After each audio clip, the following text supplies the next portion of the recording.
Here we go. Welcome, welcome. So I don't know how many viewers we have right now, but welcome to the show. In case you're not familiar, you haven't seen us, this is Containers from the Couch, and we do lots of really cool stuff around containers. Um, we've gone through our workshops, ECS workshop, EKS workshop. We've built a lot of really cool things. We generally try to, uh, demo things live and see how it goes and talk through it as we're building it. Because ultimately, I think the best experience when we're doing this is to just do it and see kind of everything happen firsthand in real time. And So fail. and So fail. there's a pretty good chance of that today. Uh, we've done a few of these in the past. We've done some unboxing videos where we try out features that are new or yet to be released, or maybe they're beta or preview or something like that. Today's going to be one of those days that we do another unboxing. It's going to be pretty awesome. We're basically going to be unboxing the new CDK pipeline functionality. Um, so we did some CDK stuff yesterday, and then Adam is going to basically build on that work, and he's going to take what he built yesterday and try and build a pipeline around it. So kind of the next evolution of what you'd want to do with your code. Exactly. And if you didn't see the show yesterday, we built a queue service using the AWS ECS patterns module in the CDK, and with 10 lines of code, generated 674 lines of CloudFormation, and we had a queue service that was automatically registered to the queue, had the permissions it needed, and it was just ready to work. So that was cool. And what we're going to do today is now take that same work and move it into a pipeline. Let's do a quick shout out real quick. One of our regulars, Talex Tal, says yo. I think he or she, don't know. Happy to be back. Happy to see you. Uh, we got another thanks. Thanks for taking the time to educate us. Love it. And then this is a cool one. So Doug Toppin, unboxing or unlayering? So Mm. yeah, we're definitely like peeling back some of the onion. So we're gonna try and dig in and see what's going up. And then of course just Alex is definitely excited about CDK. I think we might end up spending the whole week on CDK, Alex. So plan ahead and block this time on your calendar. Yes, and but for those who didn't see yesterday, this is day two of the mustache counter. So there's a lot of talk around the mustache yesterday. We're gonna see how long I can keep this going before I just can't stand it anymore. So we we've hit 2 days. Let's see how long it lasts. So Nice. all right, let's get into it, huh? What do you think? Yeah, let's do it. So let's see here. You have a screen to share, don't you? I Boom. do, and here it is. So okay, so here's what we got. I'm going to close some tabs because I don't know why they were open. Okay, so let's really quickly, and I say really quickly, but I think yesterday I like went all the way to the end of time, and it was not quick at all because I did a lot of talking. I did more talking than typing, I think. So I just want to go to our queue service, and I want to just look at what we did yesterday really fast. We defined a CDK app. Okay, let's actually open up. Oops, let's open up queueservice.py. We had some code. Okay, that code was reading off of a queue, processing messages. We had a Docker file that used that code. That we had the set of instructions here to basically define how we want our application to run. And then we have our CDK stack definition, which we'll look at here, queueservice stack.py, which is basically, here's our queue service.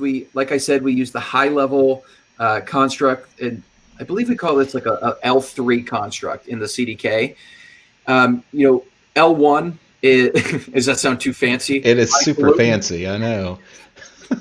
So For us, highfalutin. Is that? Am I even saying that right? Highfalutin. I don't know. Yeah. Anyways, so I try to not operate below L3. So me too. And here's why. Let's talk through that. L1 constructs in the CDK.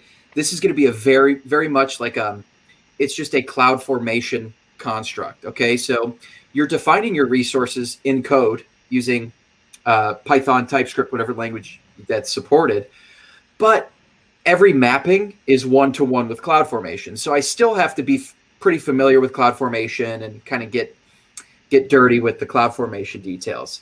and with all the Okay. objects that you need to create and all that stuff, right? Yeah, and absolutely. Like IAM, all these really great features that I get out of L2 constructs and above, where I can take a service, define it, and then use some of those really fancy, connectable objects like the grantable object, where I can actually grant access from one resource to another by simply calling the grant read method, grant write.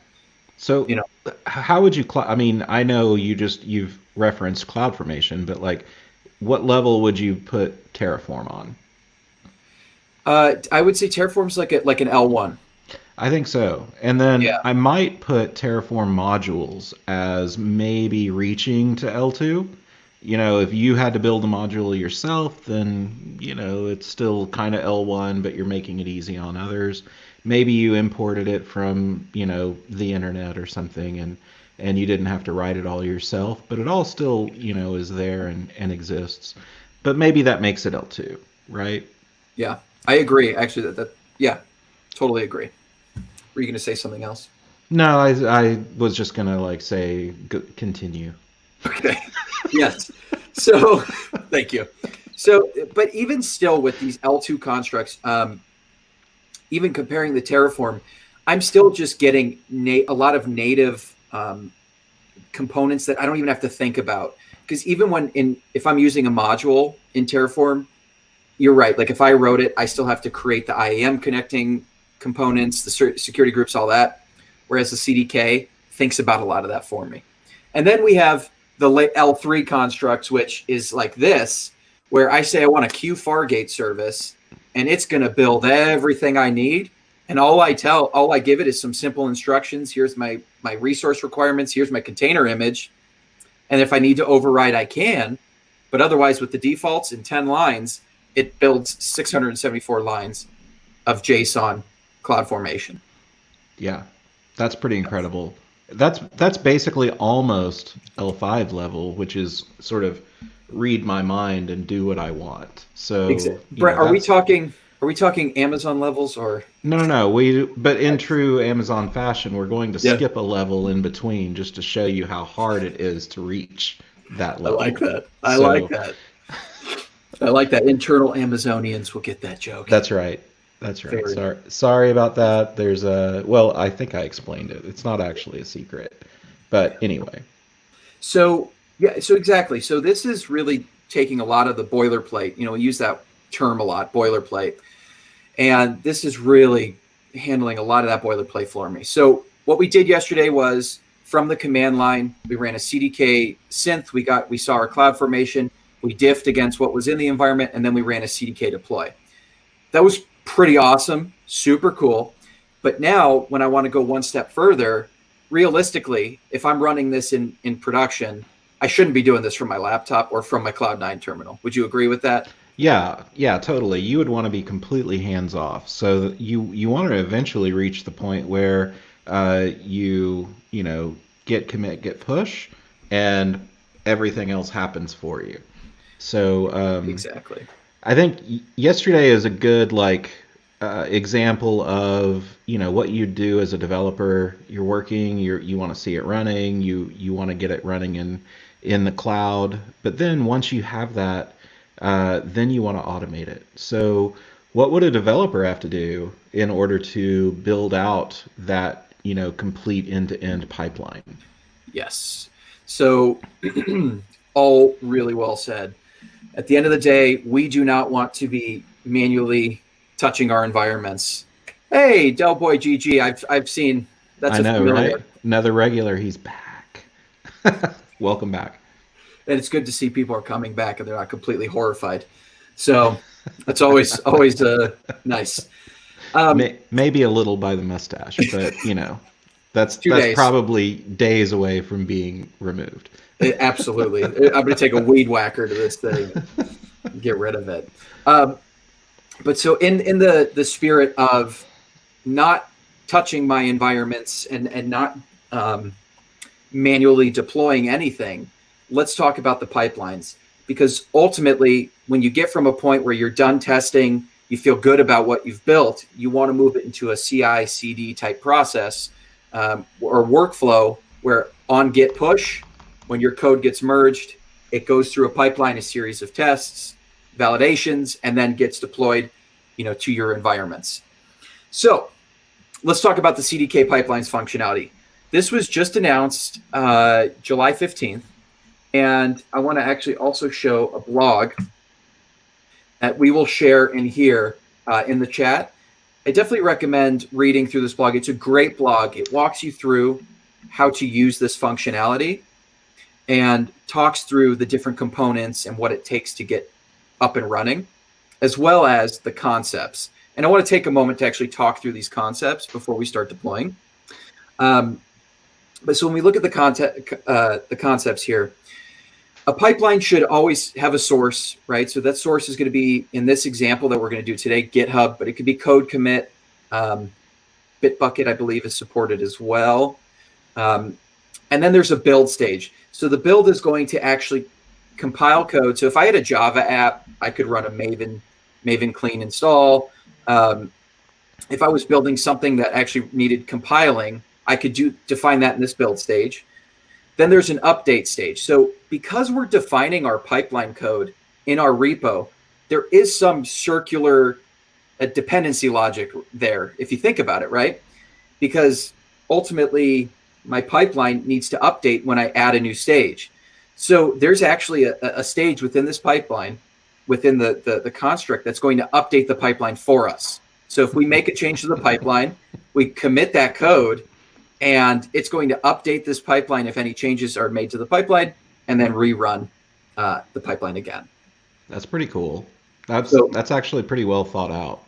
Yeah, and this is something that I've seen in the CDK issues. There's been a lot of talk around this, and this seems to have become the better practice when managing this. Otherwise, you'd have to manage your pipeline elsewhere, right? And then update accordingly. So what's nice is this keeps everything in one place.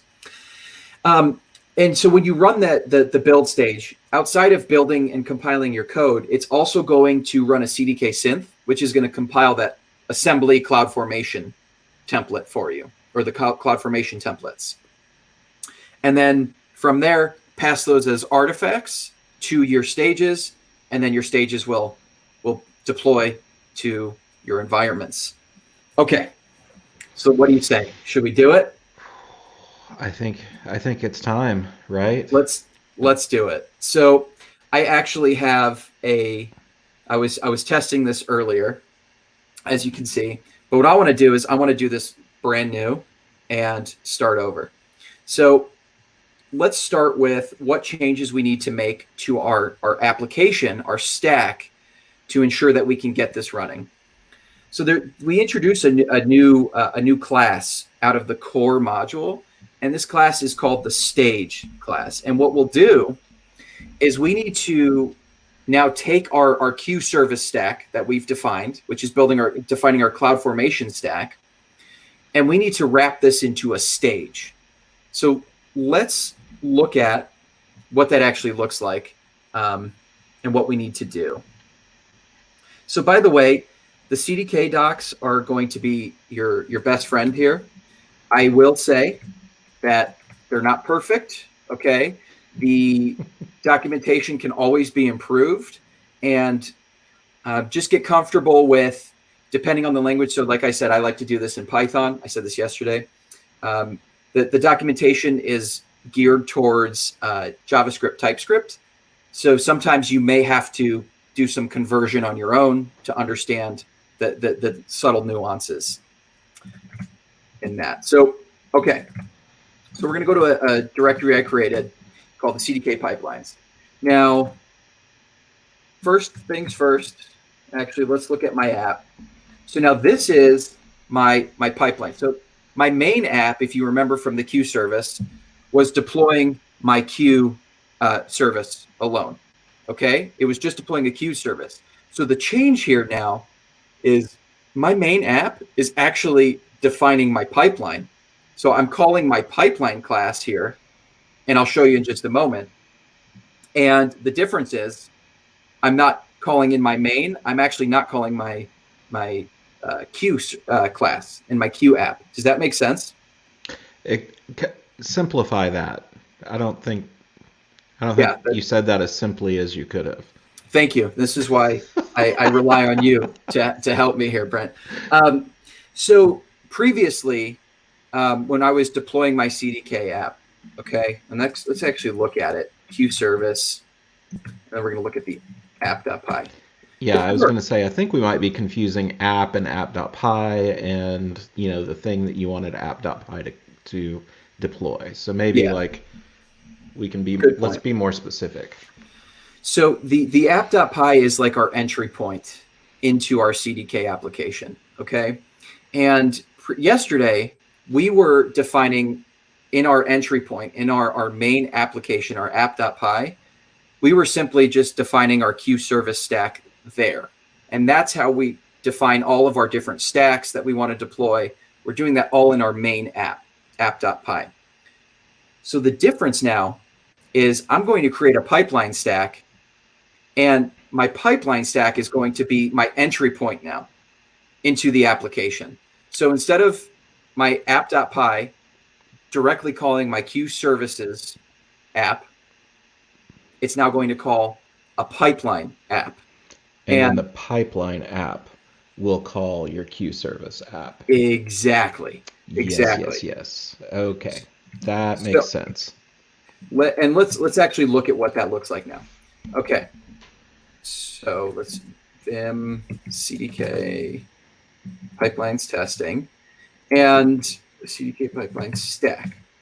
Okay.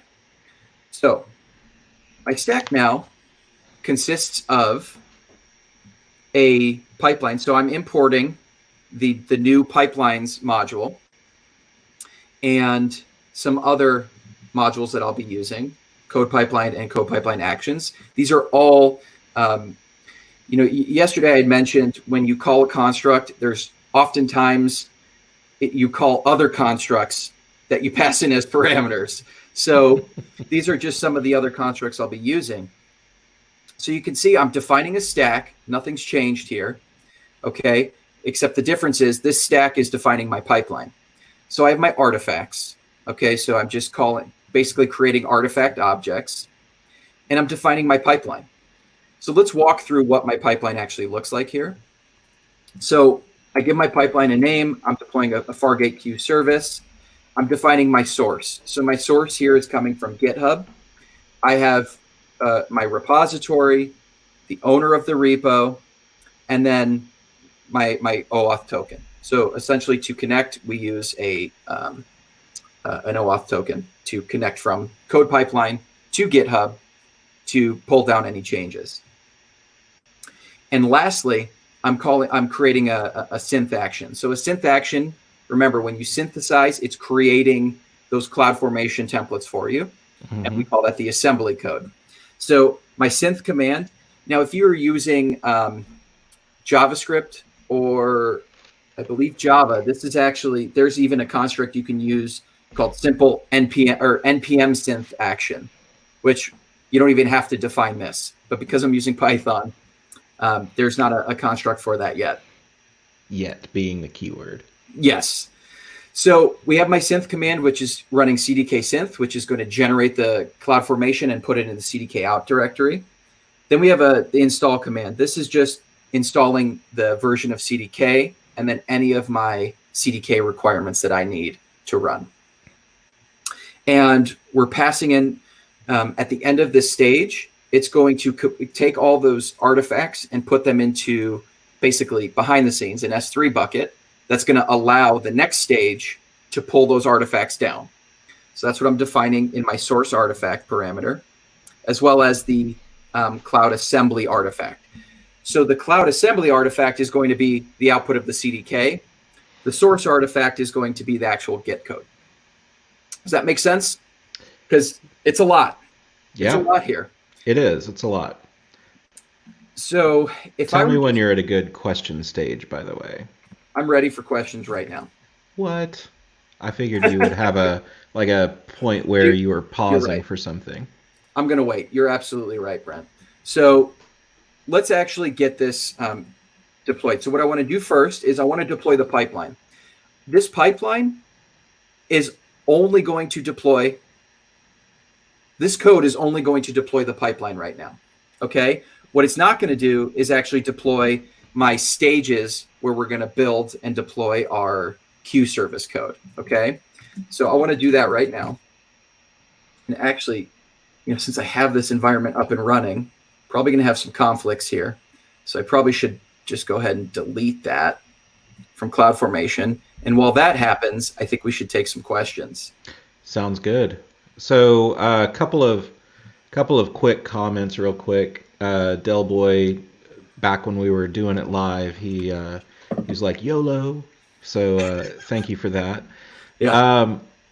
Alex says, been playing around with CDK lately. This is exactly what I needed. And yeah, I completely agree. I think this is an awesome language, awesome way to manage your infrastructure and sort of push up.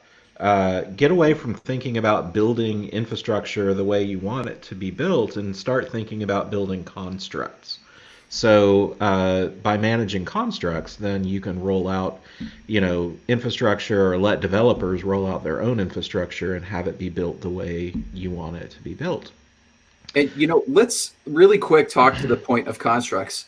So a great example of building constructs for like my own team, my own organization would be to take all of this that I just built here and wrap it into a construct. So a developer who wants to build a new pipeline could simply import this object, and from the pipeline, they literally can just pass in, let's say they want to pass in their repo name and I don't know, maybe their synth command or their build command.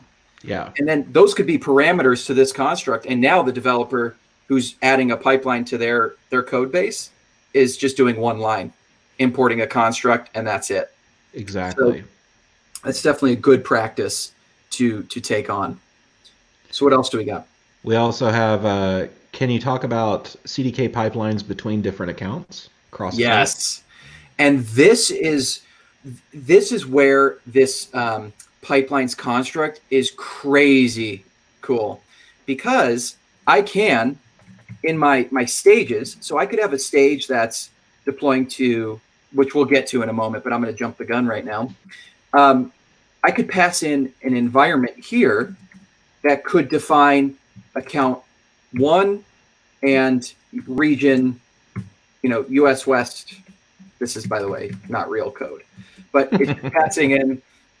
So I could pass accounts and regions to my stages. So you can very well have, now to do this, you do need to bootstrap, which is covered in the blog. So it's very important. You have to bootstrap your account and region prior to running this deployment action. But once you bootstrap, you're ready to go. So I could have stages. The test stage could very well be in my sandbox account.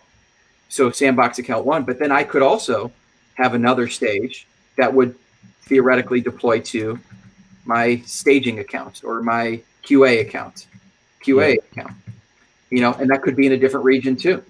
Yep. So this is how you can now go cross account, cross region, which prior to, it was a good point. Prior to this, it wasn't super straightforward. It was tricky to do that, but now that's all built into the construct. Yep. So hopefully that answers the question. I think so. Delboy also wants to know, does it work with Gitlab? So there is not a Gitlab source action for code pipeline.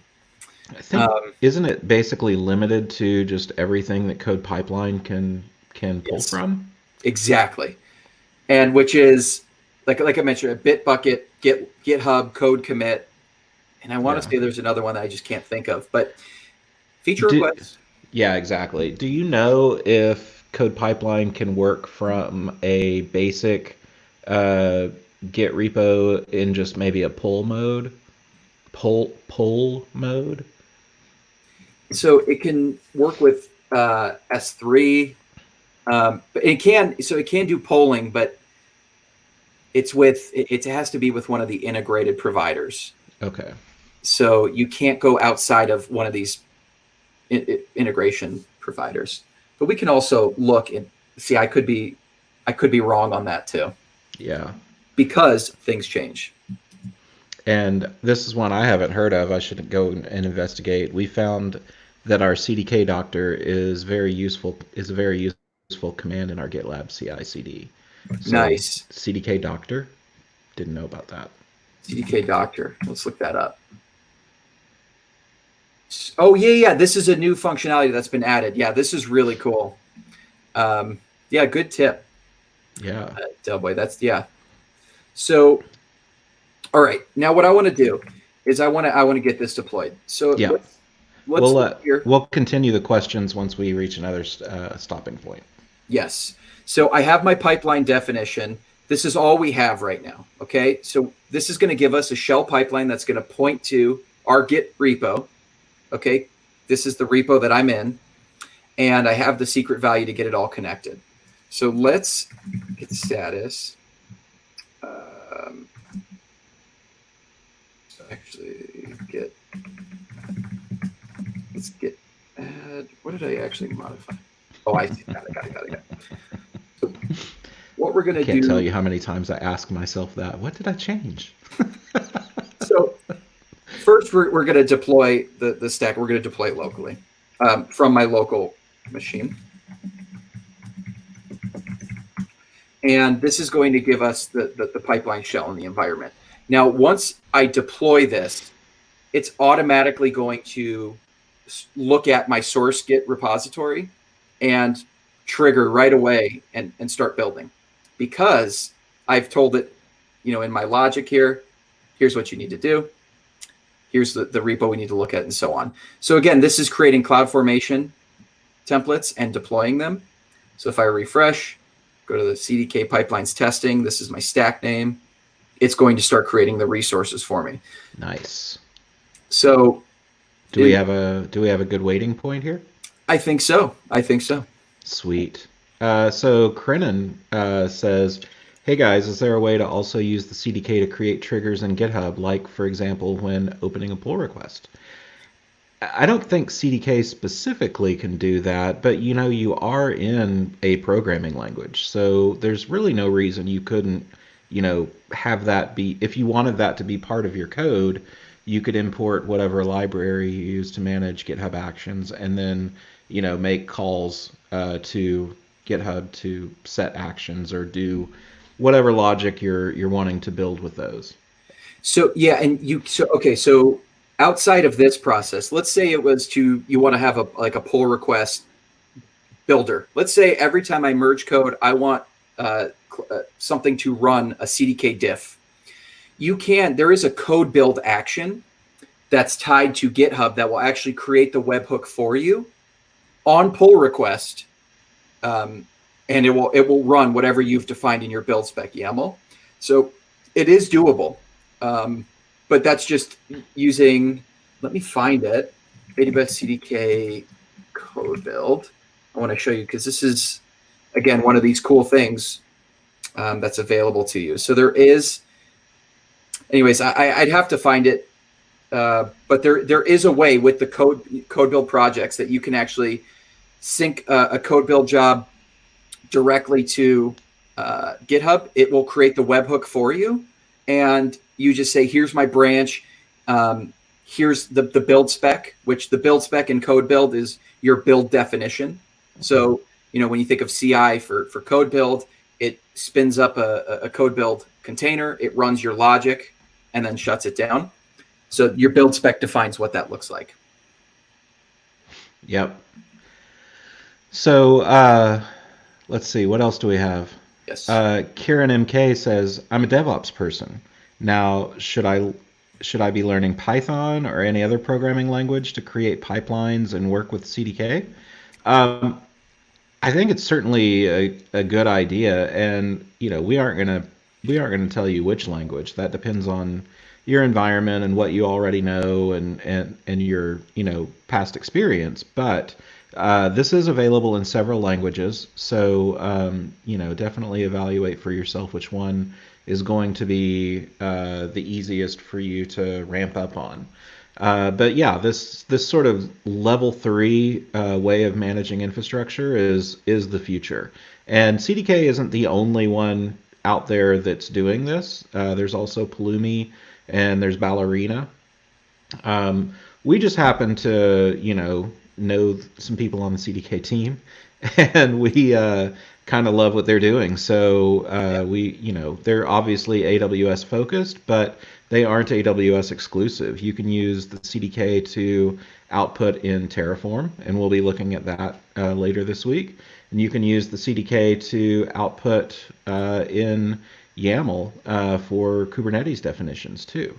So this is just the beginning. This thing is going to continue to evolve and continue to grow and sort of take over. All the pain hopefully goes away because of projects like the CDK. Yeah, and I just listen. I'm a DevOps person. That's my background. I love the DevOps world. I've been in it for a while, and listen, whatever you're comfortable with, use. But I think as a foundational principle, manage your infrastructure as code. Yes. Whether that's CloudFormation, JSON, YAML, Terraform, HCL, CDK, Python, TypeScript, whatever it is. But as long as you're doing that, I think you're on the right path. Now, I think with CDK, it's opened a world to a lot of folks to be a little more creative with their templating and their infrastructure as code, because you can have conditional logic in there. You can have loops, and there's so much you can do with native programming languages with the CDK. Yep. So exactly. Delboy says, honest question, does anyone write CDK tests? I try, but I end up mostly troubleshooting CDK, probably because he has limited account access permissions due to the ops team. So yes is the answer. You can use your favorite testing, for whatever language you're writing in, and you can write, you can even follow test-driven development practices where you write the test before you write the code. So, yeah. And so the way, so in my opinion here is, so yes, absolutely test, as Brent said. Use your framework that you like and test away. Now, outside of that, I'm thinking unit testing, right? Like if I want to do PyTest, I'm going to unit test my code.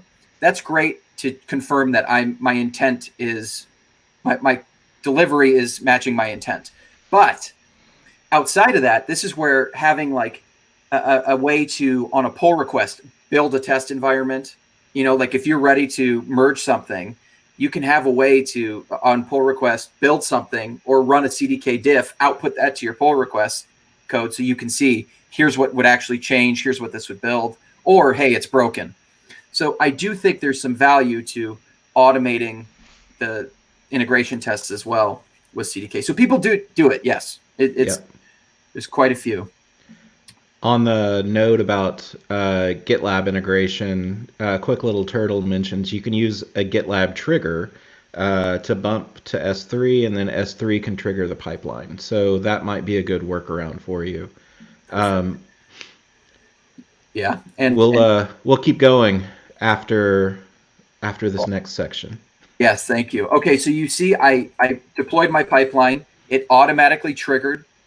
It ran the CDK synth. Okay, so it basically synthesized my code into CloudFormation. And now what it's doing is it's running the self mutation. So it's updating itself right now. Okay, that's so awesome. It's running a CDK deploy on itself, and it's working through. So I do like how it says it is not stable. That's really nice. By the way, Texan Raj, welcome back. Thanks for Raj, yeah. Good to see you again. He said CDK rocks. Just wanted to throw that out there. Brent, I mean, you can attest to this. How annoying am I about the CDK? I think I just always talk about it. I mean, it's pretty awesome, and it has just made our lives so much easier compared to what we used to have to do with, writing just straight up cloud formation. So I'm pretty excited about it. So I love talking about it. And as a customer prior to working in AWS, I've built with Terraform, I've built with CloudFormation, and I've built with Troposphere, which is on top of CloudFormation, because I have always wanted to have a familiar programming language in front of my infrastructure. So this has really changed the game for a lot of folks. So let me get into the next section here, because I could just talk all day, clearly. So, well, only 1 hour. So that's all we get. So if you remember, yesterday we deployed our stack, or just earlier I talked about that stack that we were deploying. So if you take a look at my code, if starting from the top, you can see I have my stack defined. Nothing's changed. This is my queue service stack. All looks good. The one change now that comes in is we now have a new class that we're going to build on, and that is the core stage class. So we define our stacks, which map out to CloudFormation stacks. But now, in order to build stages in my pipeline, I want to call those stacks within my stages now. Okay, so I have this. That makes sense. Code pipeline has a stack, and then each little piece of it is a stage. So exactly, it fits together. So now, as in your development workflow, you're building your environment with your stacks, and now you're just going to add a stage, and that stage can be multiple stacks, it can be one stack, it can be whatever you want to happen in that stage. So in the example here, I'm taking my queue services stack, and I'm defining this in my stage in the CDK. So this is all I have to add to my code to now get a stage added to my pipeline. This and I shouldn't say all, and this right here. So in my CDK, my pipeline stack, I'm now adding an application stage. And I'm saying this stage is going to actually call this class that I created just earlier, the one I just mentioned, my queue service stage, which is defining we're going to deploy queue service stack. So this is app.py. This is app.py. Yep. Wait. No. This is my CDK pipeline stack. Sorry. Which is called listen. I'm looking at a little screen that's about this big, and so I totally get it. Like I don't blame you for this, Brent. I was trying to keep track. So, if we go through it again really quick, we have our app.py, which is building our pipeline. Yes. Pipeline stack. Then we have our pipeline stack, which is defining our pipeline, as well as any stages that we want in that pipeline.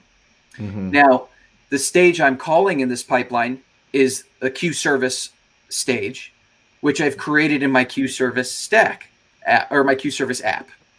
Gotcha. Okay, so my app says, here's what I need to in a stage to successfully build and deploy. Okay, so I've now uncommented that in my code. Instead of running a CDK deploy locally now, you know what? Let's do, because I realize I already had this here, adding test stage. Now what we're going to do, we're going to add CDK Pipelines testing stack, git commit, adding new stage, and we're going to push. Cool. And while this happens, let's go back to the pipeline here.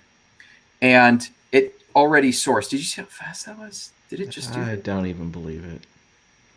So here's why it's so incredibly fast. Because I'm not using the polling method. You can have code pipeline poll.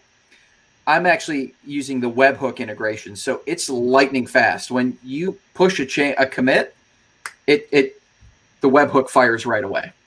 So now what's going to happen is the pipeline is going to synthesize, and it's actually going to build itself. Like Nice. it did here.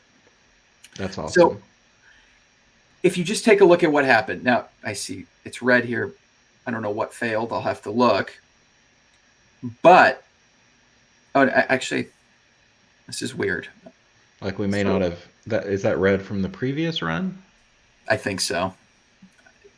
I think. Get the hash at the bottom would tell you. I just can't read it. Yeah. Yes, it is. All right, I should probably zoom in. Yeah, it is different. So that was an older build. So what's happening is it's adding a new source stage, it's self-updating, and then it's going to actually prepare the CDK code for my Q app, and then it's going to deploy it. So Nice. let's give it a moment. We'll walk through it. But while this happens, any questions in the chat or anything we can talk to? Yeah, Delboy said, did you have to create a GitHub OAuth token in AWS Secret without beforehand? I may have missed that step. But basically, yes. And I don't even know if you actually went over it, but to do this in the beginning, I believe the setup includes setting up an API key or an OAuth token for GitHub. Yes. And then you added that to your environment, I assume? Yeah, so I added it to Secrets Manager, and that's a great point. I kind of glossed over it early. So here's my token. I manually created it in Secrets Manager, and I'm just saying for my OAuth token, here's my secret value, here's the ID, here's the JSON field. So I did this beforehand, obviously, because I don't want to show you guys my Git credentials. Makes sense. That's not nice. And then the dude Vinci, great name, by the way. Yeah, that is cool. Said, since CDK is supporting Kubernetes definitions, are there any plans to support Spinnaker pipeline configurations as CDK constructs? Well, this may be hard to believe, but we actually aren't on the CDK team. So I don't know. I would definitely reach out to that team and ask them and tell them if that's something you want. So that they can start figuring out and planning resources to try and make that happen. We just happened to see this blog pop up and hear about it, and we thought this is something that is really cool, and we use the CDK all the time for building out our container infrastructure. So that's why we're doing this, but we actually aren't part of that team, so I have no idea what they're planning. They do have a public roadmap. They do. So this is a good place to go if there's something you see missing. Thank you, and create an issue. If there's one that's already there, you can add to it. But if it's not, create an issue with what you want. And so keep in mind also, we're going over the CDK today. CDKs is in reference to the Kubernetes. That's defining true. Kubernetes objects. Yeah. So Delboy said, can we have a Twitch session on CDK testing? Ooh, absolutely. So I love that idea. I think that would be really awesome to write some unit tests for CDK code. Let me ask, is there I wonder if there's a preference. Maybe we could poll the chat if there's a preference in language. Because actually, just sound off in the chat. Python. Let's just limit it to Python or Node. So Python or Node. What's the preference? Yeah. And we'll kind of review the chat after the show, and we'll figure out what to do there. Cool. And we can always do both. I'll say for the JavaScript side, we probably want to get someone like Nathan Peck in here. That's what I was thinking. Get a true professional on that side. That's right. Darren Weiner says, can you discuss how you see frameworks like Chalice evolving? Is that basically something that should be considered a higher level construct in CDK? That's very interesting. So Chalice basically, for those who don't know, it's an open source project. You define your, I believe it's serverless focused. You define your serverless templates through Python. and it builds, I believe, either SAM templates or CloudFormation templates for you. So I think these are probably kind of going down the same path. I don't know if there's support for something like Chalice in the CDK, but SAM, for example, the serverless application, M. Yes, M. Serverless Module? application M. There is support in the CDK to build SAM templates. So, but I would say, Chalice is kind of specific to that. What? It was we. Model. Thank you, chat. Darren Weiner. It's model. I love it. I'm just going to call it serverless application M. This is I've officially renamed it. Nice. Anyway, so we're going through here. Because of all my changes, it looks like now it's reached my change. We may not make it to the end of the show here with it deploying, but you can see it's happening in real time right now. So basically, high level, what I created was a pipeline. I pointed that pipeline to a stage. I created a stage within that pipeline that points to my queue application, which is defined via CDK code. And basically, by pushing those changes to Git, my pipeline is monitoring my Git repo, or I should say webhooks trigger, and it automatically updated the pipeline. So it self-mutates, and then it is now deploying. And I think the reason why it kind of took so long here is because what happened was it's self-mutating. So there's like a chain of self-mutations that's happening right now. And so that's why we just keep seeing this happening. So that's my bad. Yes. Serverless application mustache. I loved it. That's so good. So yeah, this is just taking a little longer because it's self-mutating. So I had to ask for clarification on this one, but I don't know the answer. Maybe you do. Is there a roadmap for ADF support? I didn't know what ADF was, AWS Deployment Framework. Currently, we're trying to roll out both on large scale together, but having trouble with it with the multi-account structure. What should we choose follow? I am not super familiar with that either. I'm not familiar at all with it. I'm sorry. So there's a link here in the chat. I'll pop it up on the screen also for an AWS Labs project, the AWS Deployment Framework. Okay. Let me tell you, I've never seen this, so I have no official opinion of this at all. But I do know that because it's in the AWS Labs project, that it's not officially supported, even though it's probably still an active project.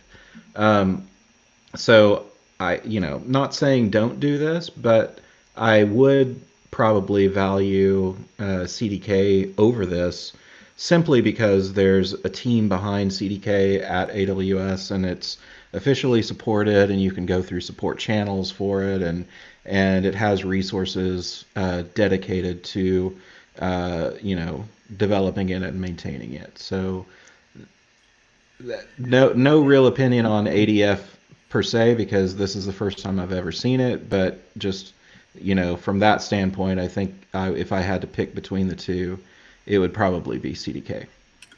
Yeah, and I would just say submit an issue to the CDK and see. So ADF is using CDK under the hood. There you go. I don't know then. There you go. That doesn't surprise me at all. Yeah. Frankly, a lot of things we build, we start to see it's using CDK under the hood now. But yeah, I'm not familiar with that framework. Sorry, we'll have to take a look at that and see. But being that the roadmap is public, don't be shy. Submit an issue on GitHub. The worst thing that'll happen is the CDK team will respond saying, we're not going to support this. Okay, and at least . that's my 2 cents on the matter here. So I'm really hoping I can get this to update, but it seems like I'm in some recursive loop. I mean, let's see, maybe I needed to refresh, but it looks like it keeps updating itself.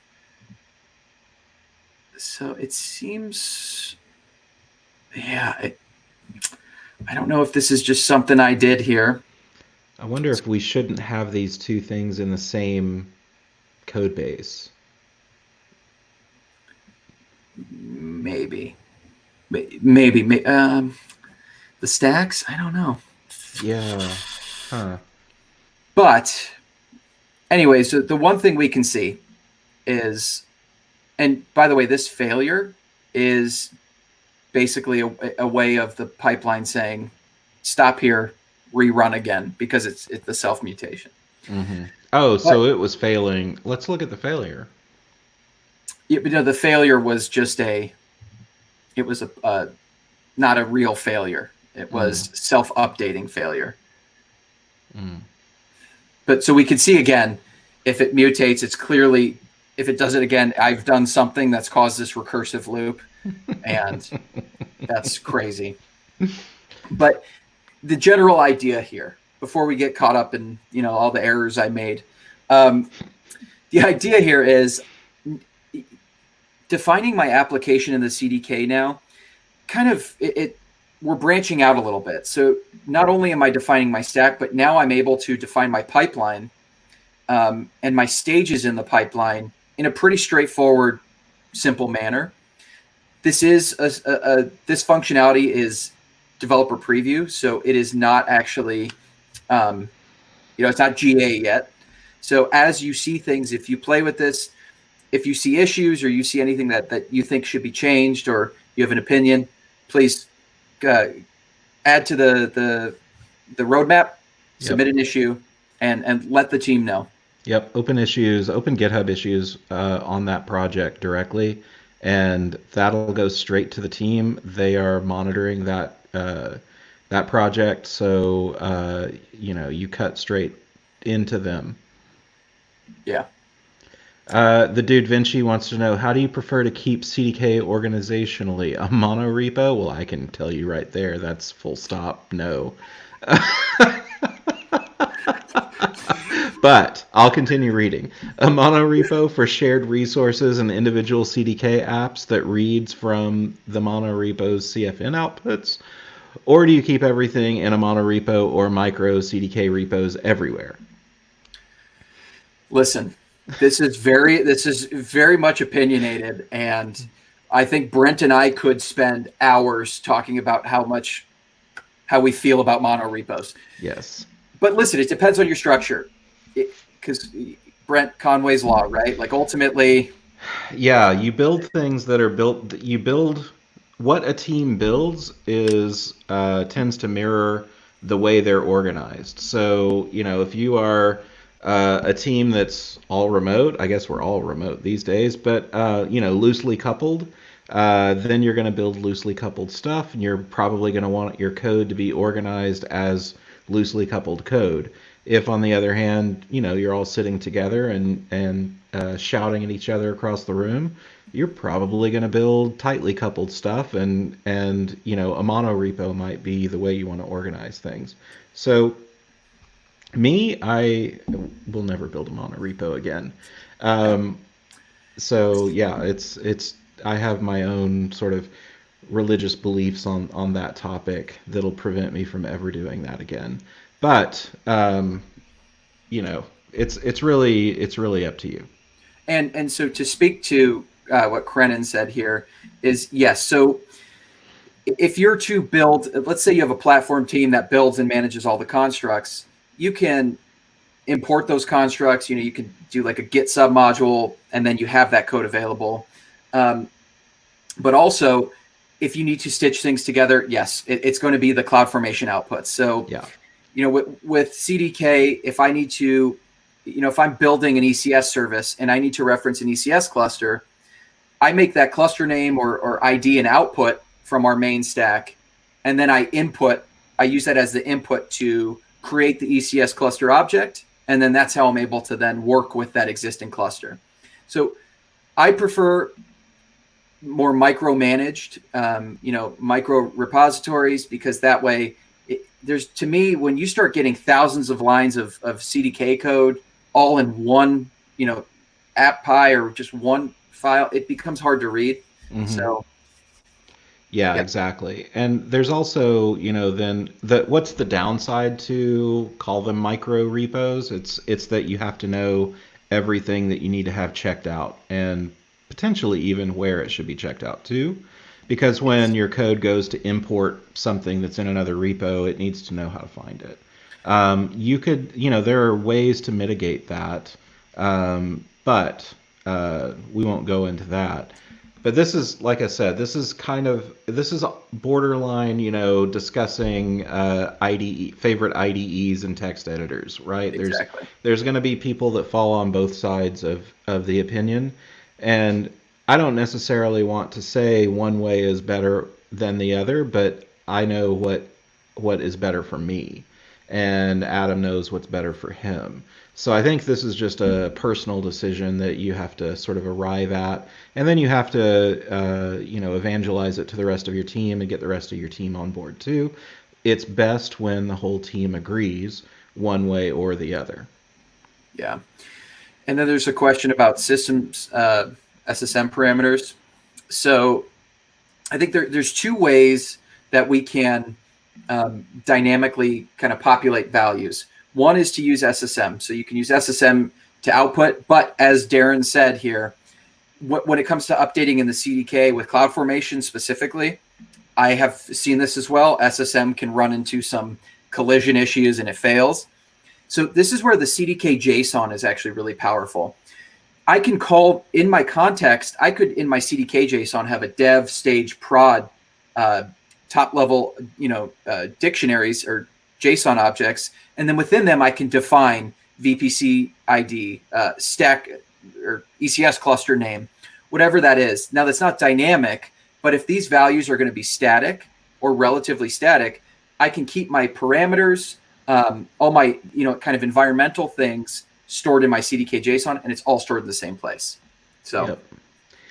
Okay, what are we doing tomorrow? Real quick, last few seconds.